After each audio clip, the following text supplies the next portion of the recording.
The colony of Vesta 4 had always been quiet, a place where humans grew food instead of fear. Children played under twin suns, and machines hummed softly in the fields. Then the sky broke. At first it was light, bright and wrong, burning white trails carving through clouds. The alarms began after the first sound of thunder that wasn't thunder. The ground trembled as something vast entered the atmosphere. Commander Hale watched from the outpost window. His sensors screamed before the comms died. He whispered one word: predators. No one had seen the species before. They weren't explorers or traders. They didn't land, they dropped. Sharp ships, thin as blades, hit the soil and opened like flowers made of knives. The soldiers ran toward the colony center, trying to push the civilians into shelters. In the middle of the chaos, a small girl slipped from her mother's grasp. She was 6, hair the color of pale wheat, holding a ragged teddy bear. She stood frozen as shadows moved between the fires. From those shadows, an alien emerged. Tall, skin like black glass, mouth divided into 4 silent jaws. It reached for the child, claws glinting in the smoke. The humans were too far. No one could reach her. No one except a creature crouched low by the power hub. The honey badger. It had been part of the colony's bio-research program, meant to study Earth animals in off-world environments. Small, stubborn, and known for never giving up a fight. The colonists joked that it was tougher than their soldiers. Now it wasn't a joke. The badger's eyes locked on the alien's movement. The air vibrated with a low growl that built like distant thunder. The alien ignored it at first. It picked up the child, who whimpered and clutched her bear. Then the sound grew, deep, bone-rattling, angry. The alien turned. The honey badger charged. Its claws tore through dust and ash. Every motion was a strike of instinct, pure rage wrapped in muscle. It slammed into the alien's leg, biting deep through armor that had resisted plasma before. The creature howled, dropping the child. Commander Hale saw it all on the last working drone feed. He couldn't believe it. A tiny animal from Earth attacking a monster from another world and actually winning. The girl crawled backward, eyes wide, as the badger stood between her and the predator. The alien raised its weapon, a glowing spear of blue light. The badger didn't flinch. It roared, a sound so raw it cracked the ground around them. The weapon faltered, lights flickering. The alien hesitated. Then the earth beneath them shook as the colony's main reactor overloaded. The roar had triggered vibrations across the surface sensors, confusing the alien ships. The predators panicked, their formations breaking apart in the sky. Hale realized what was happening. "The roar," he said. "It's disrupting them." Below, the badger stood over the trembling alien. It didn't kill for pride. It killed because the child behind it mattered. When the alien fleet began to retreat, the girl reached out, touching the badger's fur. She whispered something only the microphones caught. "Thank you." The badger looked at her for a moment, then turned toward the battlefield where more ships were landing. The war had begun, and a creature born on Earth had decided to lead it. The smoke from the first attack drifted for hours. When dawn came, the colony was gone. Burned soil, collapsed domes, and the smell of metal cooked by plasma. Commander Hale and the remaining soldiers searched for survivors, but their radios only hissed. Somewhere in the forest beyond the colony fence, the child and the honey badger had vanished. The forest was not natural. Trees here twisted like steel bones, their leaves glowing faint green. Every sound felt wrong, as if the world itself was holding its breath. Hale sent 2 scouts inside. Only one came back, his armor torn and eyes empty.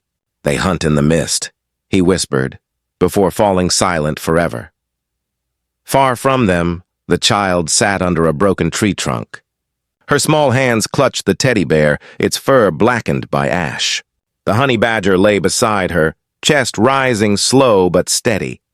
Its side was cut from the battle, glowing faintly where alien blood had burned into its fur. She looked at it and whispered, "Don't die." The badger moved. Just a twitch at first, then a growl. It rose, shaking dust off like nothing could stop it. The child smiled, weak but sure. Around them, the forest echoed with alien clicks, predators tracking the sound of life. One of the creatures appeared between the trees, its limbs bending backward, eyes shining blue. It scanned the area with a sharp hum. The badger's head lifted. A low growl crawled from its throat, deep enough to make the creature pause. The alien aimed a small device, a pulse weapon meant for vaporizing targets. Before it could fire, the badger darted forward, faster than the eye could follow. The pulse missed and melted a tree trunk instead. The badger slammed into the alien's chest, tearing through the thin armor, its claws glowing faint from the energy residue. The roar that followed carried through the whole forest. Birds, whatever passed for birds on Vesta War, exploded out of the canopy. The child covered her ears. Far away, alien scouts froze mid-motion. The roar carried frequencies their armor couldn't handle, disrupting sensors and trackers. Hale's equipment back at the outpost glitched to static again. He didn't know what caused it yet. He only saw waveforms spike across every channel and muttered, "That sound again." In the forest, the badger stood over another dead alien. The child stepped closer, her tiny hand brushing its fur. It was warm, alive, and unstoppable. But for the first time, she noticed the way its eyes flickered, intelligence there, something far beyond animal instinct.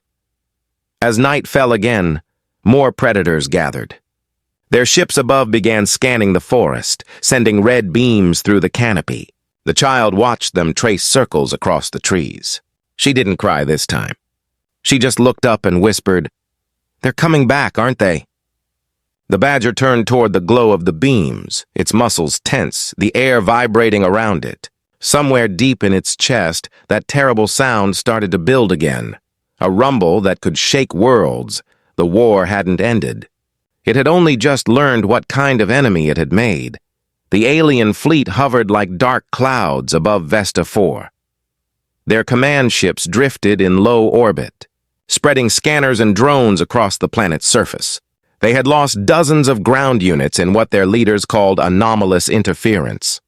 To the humans below, that interference had a name: the Badger's Roar. Commander Hale stood beside a cracked console, eyes locked on the flickering radar. Every time the roar was recorded, it registered as a seismic pulse, low-frequency waves powerful enough to jam alien signals. "One small animal is breaking their network," he muttered, half in awe, half in disbelief. The child and the badger had moved deeper into the glowing forest. They had no map, only instinct. The girl spoke softly to the badger as if it could understand. "We need to find people. My mom?" "She's still out there." The badger tilted its head, sniffed the wind, and began to walk. The forest opened into a valley filled with strange lights, alien beacons marking a landing zone. Dozens of predators worked there, tall and thin, their armor alive with shifting colors. In the center stood a command tower, pulsing like a heart. The girl hid behind a fallen log while the badger studied the movement below. Inside the alien command ship, the warlord known as Jator watched holograms of the battles lost. His claws tapped the metal table in irritation. "One human creature," he hissed. "A roar that disrupts our minds. Find it. Capture it alive." The order rippled through every unit like static in the air. Down in the valley, drones began to sweep the forest with red searchlights. The badger stayed still, muscles coiled. When one beam crossed too close, it released a sound, low, steady, invisible. The drone froze mid-flight and fell, smoke trailing behind. The child gasped, eyes wide. The badger looked at her, and for the first time she saw something new in its stare, not just rage, but awareness. It seemed to know what it had become. Back at the human outpost, Hale's team tracked the signal pattern. The data showed a repeating pulse, a rhythm. "It's not random," one technician said. "It's communication." Hale frowned. "You mean it's calling something?" The ground trembled again, stronger this time. Deep under the forest, something massive stirred. Ancient machinery left from an older civilization, now awakening to the same vibration that rolled through every root and rock. The roar wasn't just sound. It was a key. The aliens didn't understand. They moved closer, believing they could corner the creature. They didn't see the cracks spreading under their feet or the faint light blooming beneath the soil. The badger stood tall, fur bristling. as dust lifted around it. The girl clutched her bear, eyes locked on the horizon. In that silent second before the next roar, she whispered, "Show them!" The world answered. The roar came again, deep enough to shake mountains, bright enough to light the sky. The alien ships above shuddered, their energy cores flickering. Hale's monitors went blind. Jator's control panels exploded in sparks. The forest turned into a storm of dust and light, and when the echoes faded, every alien frequency on Vesta 4 had gone silent. The child stood with the honey badger at the center of the ruins, both framed by drifting ash and silver mist. Somewhere far above, the human fleet caught the first signal through the static, a faint, steady heartbeat pulsing through space. The roar had reached the stars. The planet hadn't stopped trembling. Long after the roar had faded, Vesta 4 still groaned like something alive beneath its crust. Commander Hale's monitors kept flashing seismic warnings, each stronger than the last. His soldiers whispered that the planet itself was angry. Hale didn't argue. He wasn't sure they were wrong. Down in the forest, the child clung to the honey badger's back as it moved through mist and falling ash.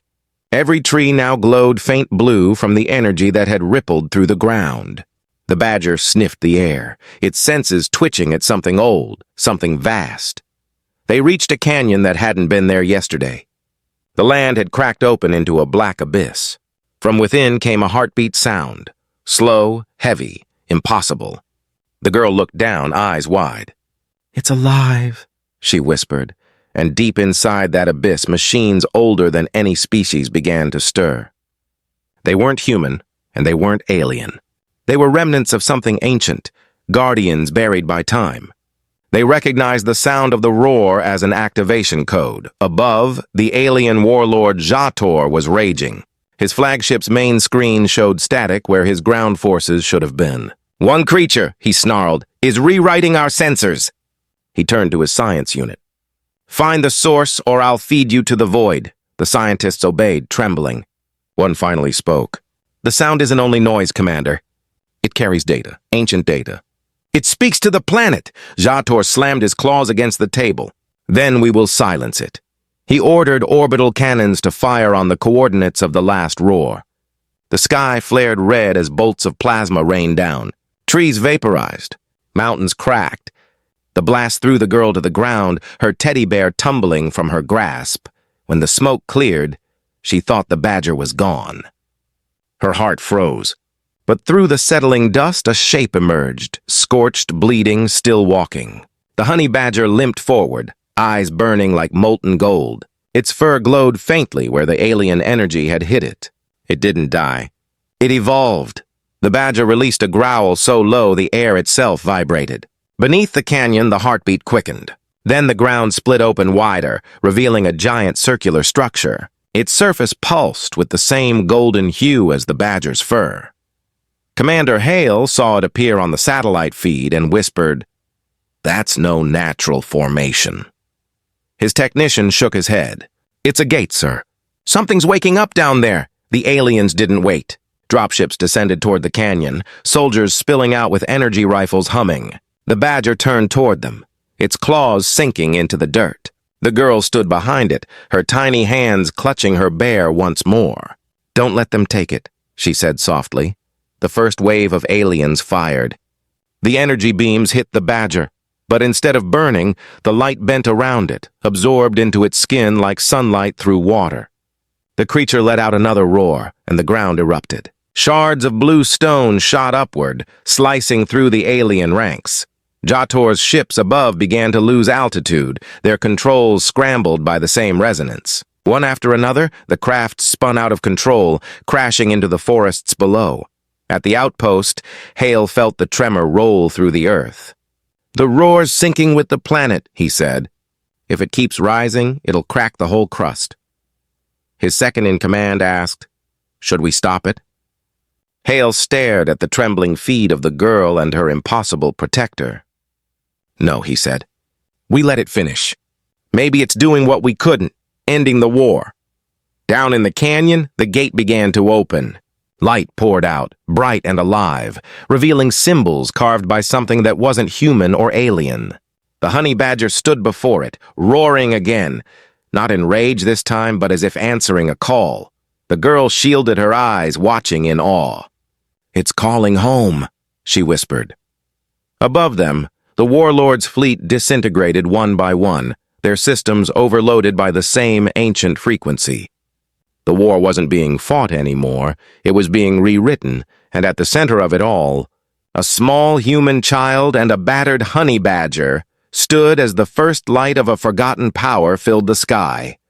The light from the canyon spread across the land like a sunrise that refused to end. Forests that had once glowed faintly now shimmered like rivers of glass. The air thrummed with power, and every alien sensor on the planet began to fail. Commander Hale watched the data stream melt into static. "It's not just jamming us anymore," he said quietly. "It's rewriting everything."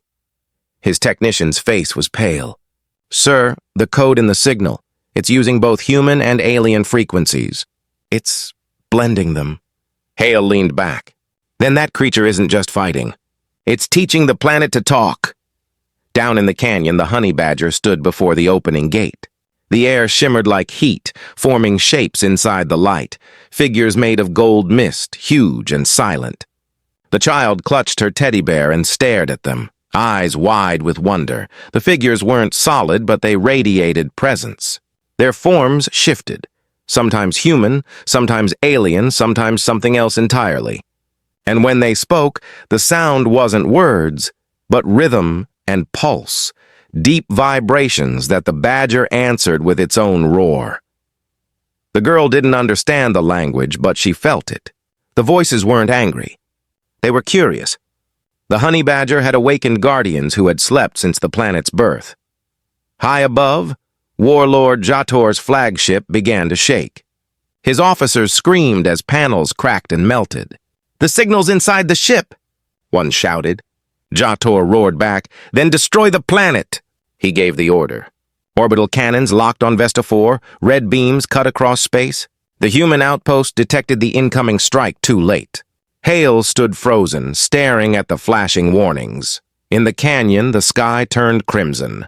The child looked up in terror as the first bolt fell toward them. The badger stepped forward, planting itself between her and the falling light. For a heartbeat, the world stood still.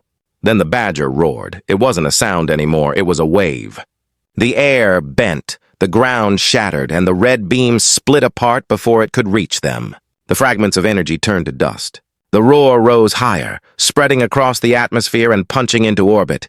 Every alien cannon went silent. Circuits burned out. Ship hulls fractured. Jator screamed as his bridge tore apart around him. "Impossible!" "No animal." His voice vanished into static. From the canyon floor, the gate pulsed again, brighter now, forming a bridge of light that rose upward. Hale and his team watched from miles away, eyes wide as the light climbed into the sky like a living tower. "It's stabilizing the atmosphere," one whispered. "It's turning the planet into something new." The child walked closer to the gate, her tiny hand resting on the badger's back. "Are they calling you home?" she asked softly. The badger looked down at her, eyes calm, no longer furious, just ancient. It gave a low rumble that sounded almost like comfort. The mist figures extended their arms. Streams of light flowed into the honey badger's wounds, healing them instantly. The child blinked in surprise. "They're helping you." Then one of the golden figures turned its glowing face toward her. The vibrations shifted into something softer, a tone that wrapped around her like warmth. Her fear vanished. Behind them, the planet's crust began to glow in long, branching lines, spreading like veins of fire. The roar had woken more than machines. It had woken the planet's memory. The badger's fur gleamed brighter as the gate expanded, and for a brief moment its shape blurred. Something vast flickered behind it. A shadow with wings of light and 1,000 echoes of its voice. The girl stared, whispering, "You're not just an animal, are you?" The honey badger turned its head slightly, as if smiling without moving its mouth. Then it faced the sky again. The last alien ship fell apart in orbit, burning into the upper atmosphere. The roar had reached the stars again, and this time the stars answered back. The night on Vesta 4 no longer felt like night. The sky pulsed with ribbons of light, colors no human had ever named. The gate had fully opened, and its glow rippled through the clouds, touching every corner of the ruined world. Commander Hale stood on a ridge overlooking what had once been the colony. "I hope you know what you're doing, little one," he whispered. Every sensor was blind, every frequency useless, but the heartbeat of the planet was clear. The honey badger's rhythm had merged with it, a living pulse that matched the world's own. Down in the canyon, the child and her companion stood at the edge of the impossible. The honey badger's fur shimmered like starlight. Faint golden energy traced along its spine. The girl reached out, her hand trembling. "Is this goodbye?" she asked. The ground answered instead. The gate's light expanded, filling the canyon with a wind that carried voices, human, alien, and something older. The girl's hair whipped around her face as she clung to the badger's side. The voices weren't words, but understanding itself. They spoke through emotion, protection, memory, courage. In orbit, the wreckage of Jator's fleet drifted among sparks of dying fire. Then from the dark, a final ship appeared, massive, wounded but alive. Its engines roared as it aimed one last weapon at the planet. Hale saw it first. "They're going to finish it," he said, heart sinking. In the canyon, the badger lifted its head. It knew. The girl looked up too. "They're coming back," she said quietly. The honey badger stepped forward until it stood directly in the gate's light. The ground glowed under its paws. The girl clutched her teddy bear tighter. "Please," she whispered, "don't let them hurt anyone anymore." The badger turned its head slightly, meeting her eyes. Something passed between them, something older than speech. Then the roar began. It started soft, like thunder behind a mountain. Then it grew, deeper, louder, unstoppable. Trees bent backward. Rivers turned to mist. The sky itself shuddered. The incoming alien ship tried to fire, but its systems died mid-charge. Its metal hull screamed as invisible waves crushed it from all sides. The crew never even had time to understand what had happened. From the gate, beams of light shot upward, spiraling around the badger's roar. They pierced through space, spreading far beyond the system. The child fell to her knees, covering her ears, eyes full of tears and awe. Then, silence. When the dust cleared, the alien fleet was gone, erased by sound and light. The sky was calm again. The gate stood open for a moment longer, its inner light dimming. The honey badger turned to the child. It wasn't glowing anymore. Its fur was just fur again, its breathing slow but steady. The girl stood and ran to it, hugging its neck.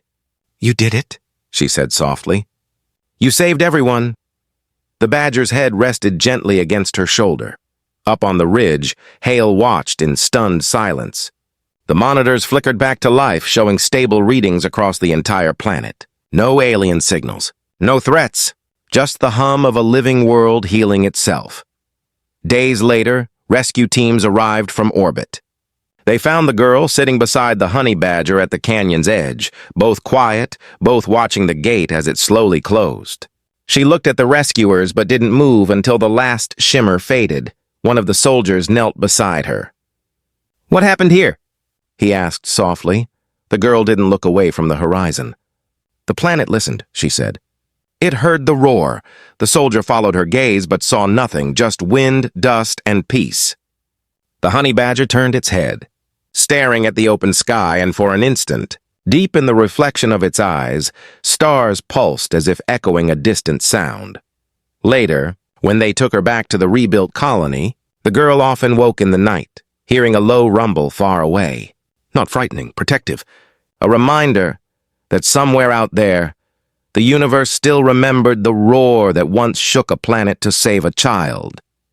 And in the darkness beyond the stars, something listened back.